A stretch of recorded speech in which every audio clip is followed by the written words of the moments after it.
à toutes et à tous à l'écoute d'RFI, Radio France Internationale, en direct de Paris, il est 18h. Le journal en français facile. Adrien Delgrange. 16h en temps universel, ravi de vous retrouver pour une nouvelle édition du journal en français facile. Voici les titres de ce mercredi 28 mai. 600. Après 600 jours de guerre à Gaza, des Israéliens ont manifesté aujourd'hui. Ils ont notamment bloqué le centre de Tel Aviv pour demander la fin de la guerre et le retour des otages. Au sommaire également, nouvelles difficultés et de taille pour les étudiants étrangers souhaitant faire des études aux États-Unis. Donald Trump décide de ne plus leur délivrer de visa, papier obligatoire pour pouvoir entrer aux États-Unis. Et puis enfin, nous parlerons de sport et nous irons prendre les dernières nouvelles au tournoi de tennis de Roland-Garros. Voilà pour les titres, soyez les bienvenus. Les Palestiniens de Gaza méritent plus que de survivre, insiste l'ONU. Les civils, des hommes et des femmes qui n'ont rien à voir avec la guerre, ont perdu tout espoir. Au lieu de dire au revoir et à demain, les Palestiniens de Gaza disent désormais à bientôt au paradis. C'est ce qu'a déclaré Sigrid Kaag, une des porte-paroles de l'ONU. Aujourd'hui, 28 mai, cela fait 600 jours que la guerre a éclaté entre Israël et le Hamas. À l'appel du Forum des familles, principale organisation israélienne qui demande un cessez-le-feu qui permettrait notamment la libération des otages, des centaines de personnes se sont réunies aujourd'hui à Tel Aviv. Reportage Michel Paul. 600 jours après, les Israéliens restent tournés vers les événements du 7 octobre 2023. En masse, ils se mobilisent pour le retour des otages et nombreux sont ceux qui demandent également de nouvelles élections. Mais de plus en plus de voix s'élèvent pour demander la fin d'une guerre considérée par beaucoup comme purement politique et parfois avec des mots très forts. C'est le cas de Ron Ostreicher face à la Knesset, le Parlement israélien. Je pense qu'Israël commet à Gaza des crimes de guerre, un génocide, et cela doit s'arrêter immédiatement. Israël aurait dû fournir de la nourriture et de l'eau en abondance depuis bien plus longtemps et de manière bien plus ordonnée. Et comme Israël est incapable de le faire, il n'a rien à chercher à Gaza. Plus nuancé, Tali arbore une pancarte demandant l'arrêt des combats. Ils touchent des civils, beaucoup de civils qui ne sont pas impliqués. Ils ne le font pas de manière préméditée, mais ils pourraient éviter de le faire. Il faut arrêter la guerre, ramener les otages et trouver une solution politique entre le peuple palestinien et le peuple israélien. Mais il y a aussi des Israéliens qui tentent de manière active d'empêcher l'entrée de l'aide humanitaire à Gaza. C'est notamment le cas des militants de l'organisation Tzav Teisha qui bloquent ces derniers jours des convois de camions en route pour l'enclave palestinienne. Michel Paul, Jérusalem, RFI. Et après les images qualifiées de déchirantes hier par l'ONU où l'on voit des Gazaouis affamés qui ont pris d'assaut un centre de distribution à Rafah, la Fondation humanitaire de Gaza, l'organisation qui a été mandatée par Israël pour assurer la distribution de nourriture à Gaza, a décidé aujourd'hui de marquer une pause pour, dit-elle, renforcer la sécurité de ces installations. Et puis enfin, cette annonce du Premier ministre israélien aujourd'hui, Benjamin Netanyahou, affirme qu'Israël a tué, comprendre, éliminé Mohamed Sinouar, chef présumé du Hamas. Le journal en français facile. Ce nouveau drame au large des Canaries, un bateau chavire. À l'intérieur, plusieurs hommes, femmes et enfants qui cherchaient à immigrer en Espagne. Le bateau se trouvait à quelques kilomètres du port de la Restinga lorsqu'il s'est retourné. Au moins 7 personnes sont mortes, 4 femmes, dont 3 enfants, qui se sont noyés sous les yeux des services de secours. 8 autres personnes ont pu être hospitalisées. On ne connaît pas encore la nationalité des victimes.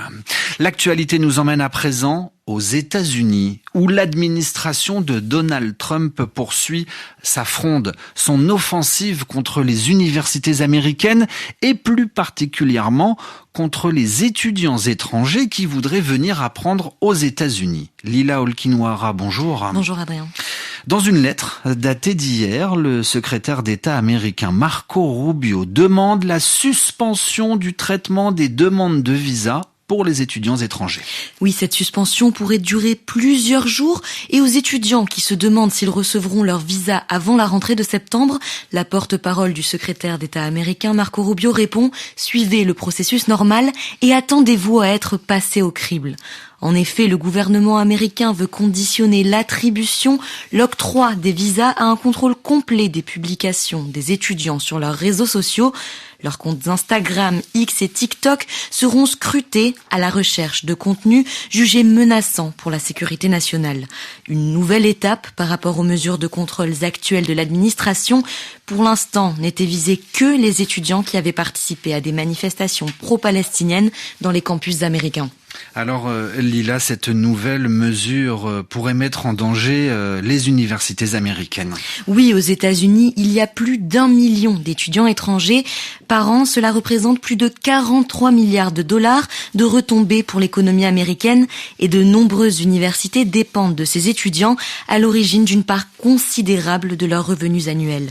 La directive est aussi un pas de plus dans la guerre de Donald Trump contre les universités, notamment Harvard, l'école prestigieuse à qui il vient d'interdire l'accueil des étudiants étrangers, lui reprochant sa complaisance envers l'antisémitisme et des liens avec le Parti communiste chinois. Lila Olkinouara, dans votre journal En français facile, enfin, sachez que la Chine appelle aujourd'hui les États-Unis à protéger les droits des étudiants étrangers, notamment chinois. 18h06 à Paris. Dans l'actualité française, à la page justice, Joël Le Squarnec, condamné à 20 ans de prison. C'est le verdict de la cour criminelle du Morbihan qui est tombé à la mi-journée. L'ancien médecin est accusé d'avoir commis des viols et agressions sexuelles sur près de 300 personnes, essentiellement des enfants. Quand la France exporte un lieu culturel, un centre Pompidou va ouvrir ses portes au Brésil dans un peu plus de 2 ans. Ce musée d'art moderne verra le jour fin 2027 près des chutes d'Iguassou, annonce aujourd'hui les 2 ministres de la Culture, brésiliens et français. Le futur centre Pompidou brésilien sera réalisé par l'architecte paraguayen Solano Benitez, spécialiste de la brique et des matériaux bruts. À la page sportive, juste avant de filer à Roland-Garros, en espérant que cette annonce ne leur porte pas malheur. En cas de victoire samedi soir du Paris Saint-Germain en finale de la Ligue des Champions et seulement en cas de victoire, les joueurs du Paris Saint-Germain seront autorisés à parader dimanche sur les Champs-Élysées. PSG Inter de Milan à Munich, samedi soir, une finale à vivre en direct sur Radio France Internationale. Parlons sport, tennis, où les tenants du titre ont aujourd'hui gagné leur match. Je vous parle notamment de la Polonaise Iga Świątek et de l'Espagnol Carlos Alcaraz. Babacar Diarra, bonjour. Bonjour Adrien. Chez les Français, ça passe pour Quentin Halys en 4 manches. En revanche, pour Giovanni Mpetshi-Perricard, c'est un peu plus difficile. Mpetshi-Perricard vient de se ressaisir, en tout cas en empochant la 3e manche 6-4 face au Bosnien Damir Džumhur. Il avait laissé échapper les 2 premières 7-6, 6-3. Et là, il y a un temps mort médical parce que Džumhur a vu son genou tourner suite à un mauvais appui. Alors, il va reprendre place sur le court, mais dans quel état va-t-il pouvoir défendre ses chances face au Français de 21 ans, gros serveur, et qui paraissait il y a à peu près 1 heure perdre son tennis avec un nombre incalculable de fautes directes avec des coups envoyés dans le filet ou dans les pots de fleurs en bord de terrain. Ce n'est pas faute en tout cas d'être encouragé par un cours Suzanne Langlaine dans une ambiance plutôt familiale. Sachez en tout cas qu'un premier Français s'est qualifié pour le 3e tour cet après-midi. C'est Quentin Halys, vainqueur en 4-7 du Serbe Kekmanovic. Merci beaucoup Babacar Diarra en direct de la Porte d'Auteuil à Paris pour nous faire vivre ce tournoi du Grand Chelem. Ainsi se referme ce journal que vous pouvez lire et écouter à tout moment sur un site internet françaisfacile.rfi.fr. À Paris, il va être 18h10.